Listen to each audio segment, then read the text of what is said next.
राम राम जी। मैं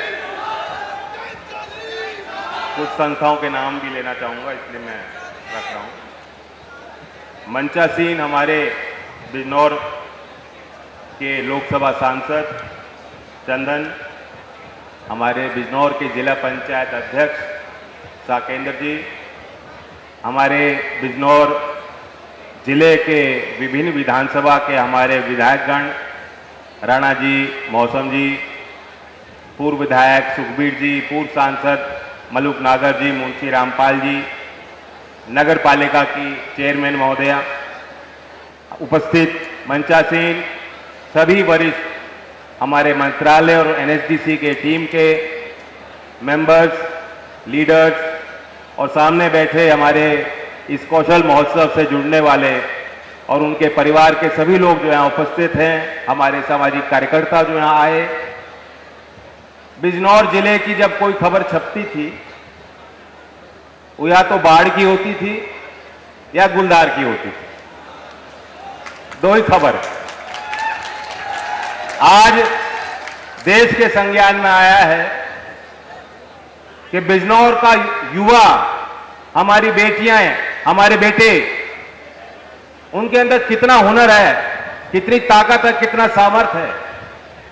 आज जो खबर छपेगी वो कौशल महोत्सव बिजनौर की छपेगी। तो मैं बधाई देता हूं खास तौर से चंदन को, जो यहां के सांसद हैं, और हमारे प्रदेश की सरकार, माननीय मुख्यमंत्री योगी आदित्यनाथ जी को मंच के माध्यम से धन्यवाद देता हूं, आभार करता हूं। प्रशासन ने बहुत बड़ा योगदान दिया, बहुत बड़ी व्यवस्था बनी। मैं आप सबके संज्ञान में ये भी लाना चाहूंगा, इससे पहले भी रोजगार मेले हुए हैं।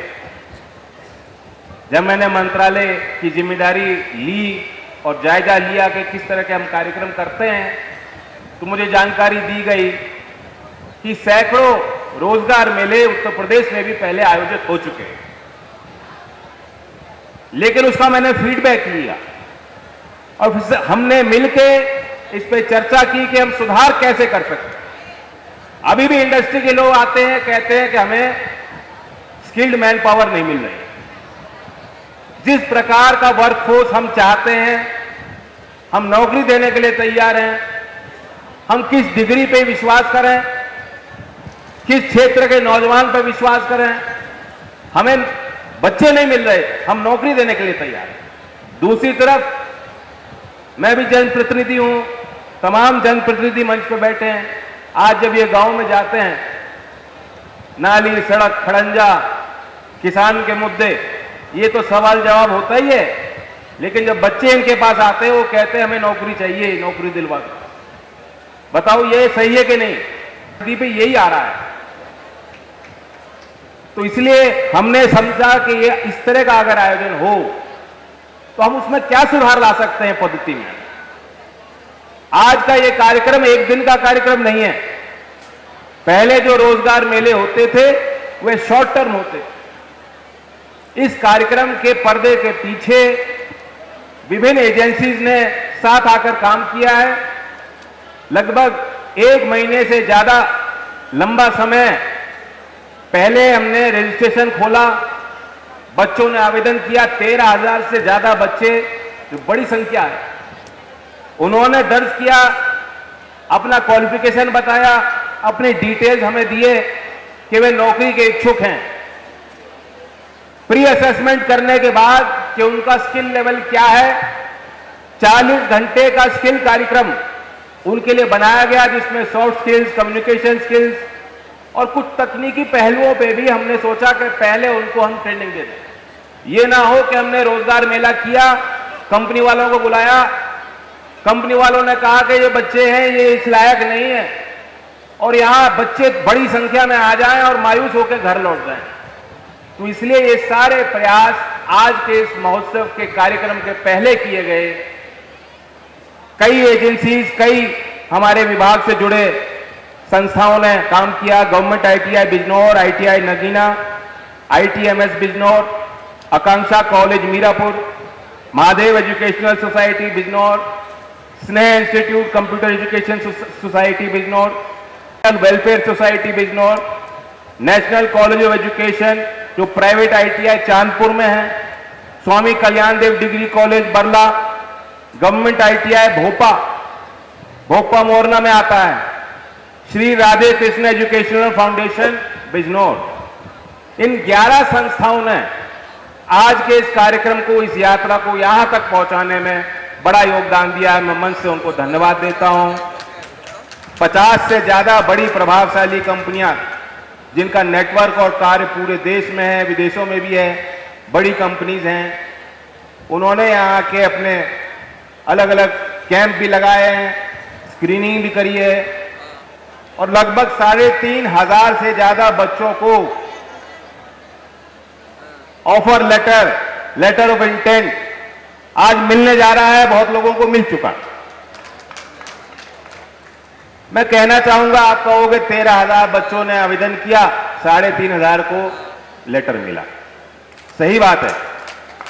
मैं उन बच्चों को विशेष तौर से कहना चाहता हूं जो किसी कारण से आज उन्होंने अप्लाई किया, उन्होंने ट्रेनिंग भी करी, उनको शायद लेटर नहीं मिला है।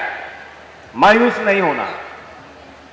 हमारा मंत्रालय, भारत सरकार और राज्य सरकार का स्किल डेवलपमेंट मिशन, जो भी हम कार्यक्रम चला रहे हैं, हमारा ध्यान इन बच्चों पे रहेगा जिनको आज लेटर नहीं मिलता।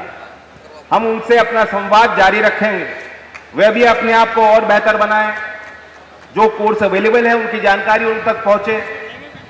हमारे मंत्रालय ने पिछले साल एक नया पोर्टल लॉन्च किया, स्किल इंडिया डिजिटल हब। मैं नहीं जानता यहां कितने लोग उसके बारे में जानते हैं। अभी हाल में भारत सरकार, ministry of electronics and technology ने निर्णय लिया और इंडिया स्टैक में सिद्ध को, स्किल इंडिया डिजिटल हब को जोड़ने का फैसला भारत सरकार ने हमारे निवेदन पर लिया है। मैं भारत सरकार को, मेटी को धन्यवाद देना चाहता हूं। इंडिया स्टैक यानी अब सिद्ध को एक डिजिटल पब्लिक इंफ्रास्ट्रक्चर के तौर पे देखा गया है। जिस तरह से आधार है, जिस तरह से जनधन खाते हैं, जिस तरह से आज इंटरनेट के माध्यम से सीधा लाभार्थियों को देश भर में लाभ पहुंचाया जा रहा है, तो पूरी तरह से ओपन एक्सेस एक प्रयास सिद्ध को तैयार किया है। यहां बिजनौर आते वक्त मैंने खुद सिद्ध को देखा, वेबसाइट पे जाकर कि बिजनौर में कौन कौन से कोर्स संचालित हो रहे हैं। ऑनलाइन ड्रोन का कोर्स, अगर आप यहां बच्चे सीखना चाहते हैं तो सिद्ध पे अगर आप जाके सर्च करेंगे, क्योंकि वो आपके लोकेशन स्पेसिफिक इंफॉर्मेशन आपको दे देगा। जिस लोकेशन पे आप हैं उसको ट्रैक करते हुए आपका क्या प्रोफाइल है, आने वाले समय में AI पावर्ड चैटबॉट भी उस वेबसाइट पे हम डालेंगे, ताकि जो टोटल इतना डेटा है उस पूरे डेटा के आधार पे जो आपकी क्वेरी होगी, उस क्वेरी के अनुरूप आपको पूरी जानकारी हमारे वेबसाइट पे सुलभ और सरल तरीके से उपलब्ध की जाएगी। मैं आज भाषण देने का दिन नहीं है, मैं बधाई देने और देखने, अवलोकन करने आया हूं। इस प्रयास का सुंदर प्रयास है। ये चौधरी अजीत सिंह जी की और चौधरी चरण सिंह की कर्मभूमि, और उनके संदर्भ में मैं इतना कहूंगा कि ये उनकी इच्छा थी कि ग्रामीण भारत की प्रतिभाओं को सम्मान मिले और उनके लिए सही मंच मिल पाए। चौधरी चरण सिंह जी कहा करते थे कि अगर तुम खेती किसानी करते हो, अगली पीढ़ियों के बारे में तुम कैसे सोचते हो? अगर आज तुम्हारे घर में 3 सदस्य हैं, अगर तीनों खेती कर रहे हैं तो आने वाले समय में तुम्हें मुश्किल आएंगी। इसलिए कम से कम जो संभव प्रयास हो, 3 में से 1 को, 2 को, कोई दूसरा काम है, व्यापार है, शिक्षा है, उस व्यवस्था से, मुख्यधारा से जोड़ने की आप कोशिश कीजिए। वही हमने होते देखा है भारत में। जैसे जैसे अर्थव्यवस्था में परिवर्तन आया है, यहां की खेती बहुत अच्छी है, किसान बहुत मेहनत करते हैं, लेकिन किसान की अगली पीढ़ियां हैं वो जानते हैं कि खेती से गुजारा आने वाले समय में और कठिन होगा। इसलिए आधुनिक युग से जुड़ना चाहता है यूथ। गांव का यूथ भी अब पढ़ लिख गया है, वो चाहता है कि क्षेत्र में औद्योगिकरण का लाभ उसे मिल पाए। इस दौर में तकनीकी शिक्षा का अपना योगदान है, और महत्व। और चौधरी चरण सिंह जी हमेशा वो जातिवाद के खिलाफ बोलते। अगर आप सोचें, वो ये चाहते थे कि जातिवाद, जाति सूचक चीजों से हम लोग ऊपर निकल पाएं, उभर पाएं, उठ पाएं। और वो तब होता है जब आदमी तरक्की करता है, जब आदमी शिक्षित हो जाता है। तो ये अगली पीढ़ियां शिक्षित होंगी, तरक्की करेंगी, तो जातिवाद के चुंगल से भी हम ग्रामीण भारत को बचा पाएंगे। इस ओर हमने कदम लिया है, ये कौशल महोत्सव का आयोजन। और आज भारत सरकार युवाओं को और ताकत देने के लिए तत्पर है। हमारे मंत्रालय ने जो प्रीति पाल है, जिन्होंने अभी पैरालंपिक्स में एक नहीं 2-2 मेडल जीतकर कीर्तिमान स्थापित किया, मैं अभी उनसे मिल के आया। मुझे खुशी है कि नेशनल स्किल डेवलपमेंट कॉर्पोरेशन ने उन प्रीति पाल को अपना एम्बेसडर बनाया है। सारी योजनाओं के लिए उनको एम्बेसडर के तौर पे तैयार किया है। और वो यूथ के बीच में एक आइकॉन है, जो वो यूथ को जाएंगी और कहेंगी कि कौशल विकास के बारे में सोचो। तो हर नौजवान का परिवार भी सोचेगा, नौजवान युवा, हमारी बेटियां, हमारे बेटे, हमारे भाई बहन सब इस बारे में गंभीरता से सोच विचार करेंगे और भारत सरकार की इन योजनाओं से जुड़ने का प्रयास करेंगे। एक बड़ी महत्वाकांक्षी योजना है प्रधानमंत्री विश्वकर्मा, जो कारीगरों के लिए बनी है, कामगार के लिए बनी है।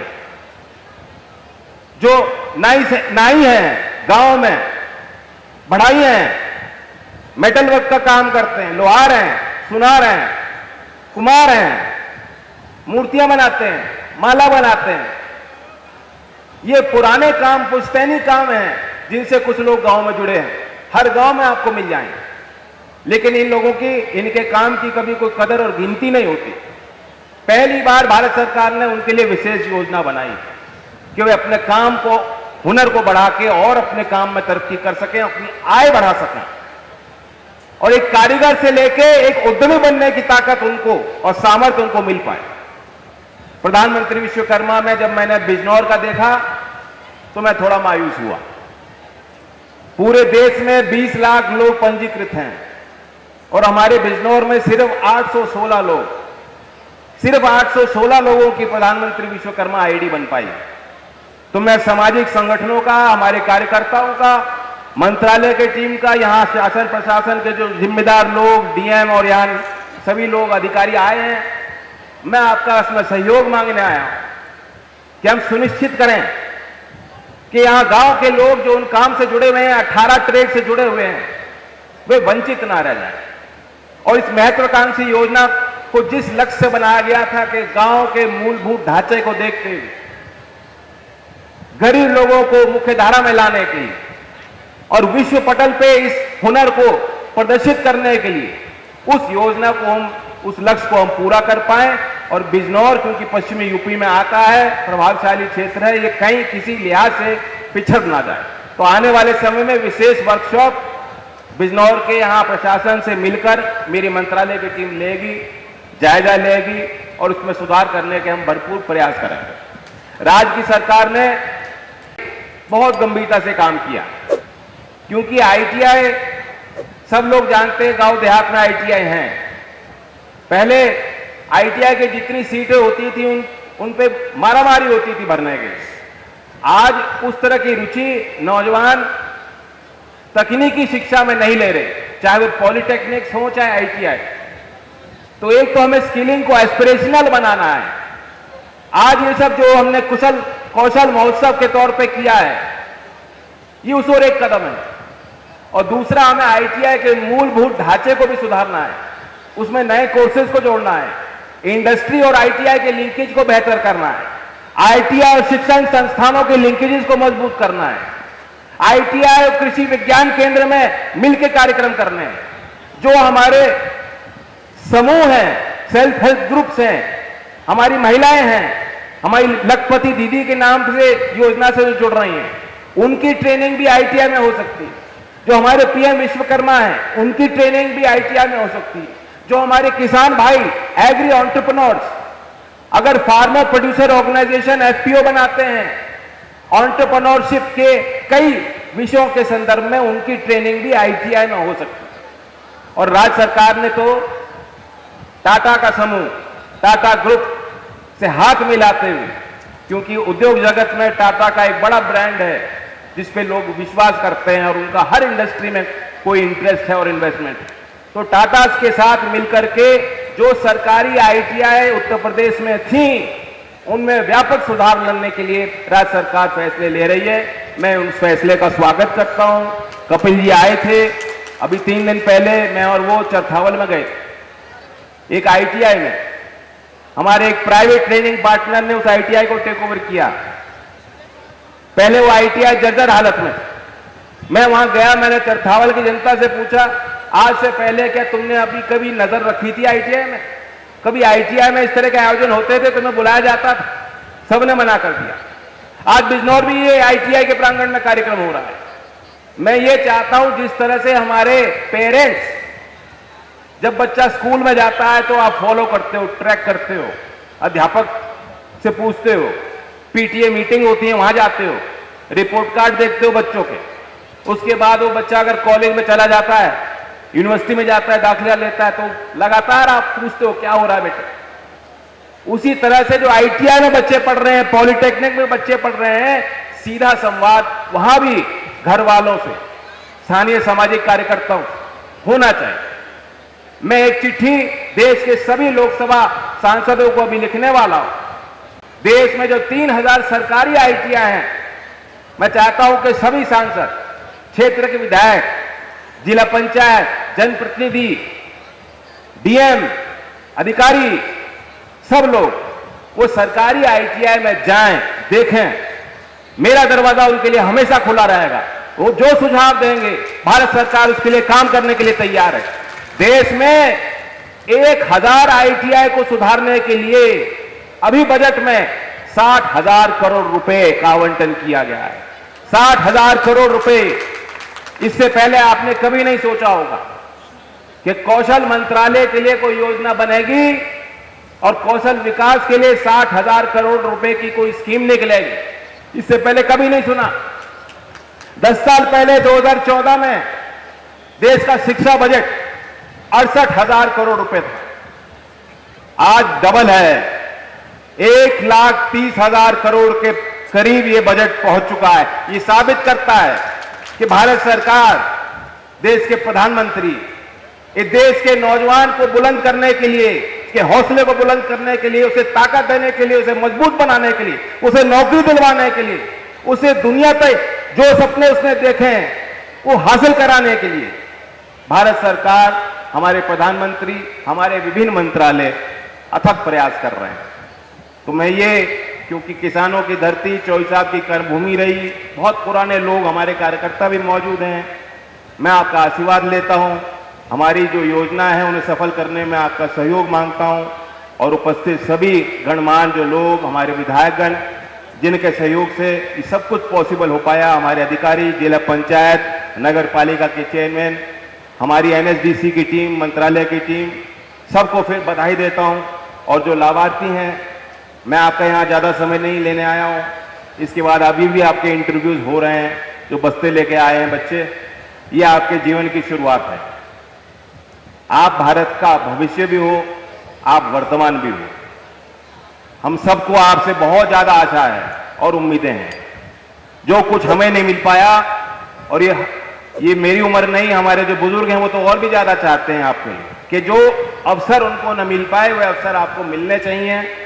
तो आप सपनों की लंबी उड़ान भरो और आप अपने को तैयार करो, खूब मेहनत करो और तरक्की आपके कदम चूमेगी। धन्यवाद। जय हिंद, जय भारत।